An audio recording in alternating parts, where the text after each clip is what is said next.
ఈరోజు ఇంట్లో కొబ్బరి పలావ్ చేశాను. ఫ్రిడ్జ్‌లో కొబ్బరి ముక్కలు ఉండిపోయినాయి. ఆ కొబ్బరి ముక్కల్ని ఏం చేయాలా అర్థం కాలేదు. సరే ముక్కలు కోసి పాలు తీసి ఇలా కొబ్బరి పలావ్ చేశాను. ఫస్ట్ క్లాస్‌గా వచ్చింది. చికెన్ కర్రీతో తింటే చాలా బావుంటుంది. కానీ ఇంట్లో చికెన్ కర్రీ లేదు. సాంబార్‌తో అడ్జస్ట్ అయిపోయాము.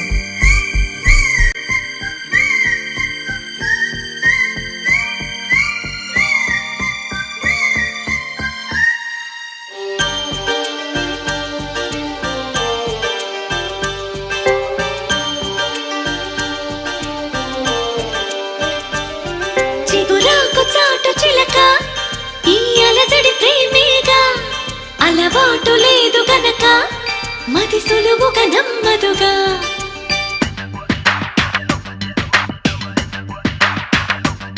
చిగురాకు చాటు చిలక తను నడవద ధీమాగా అనుకోని దారి గనక ఈ తికమక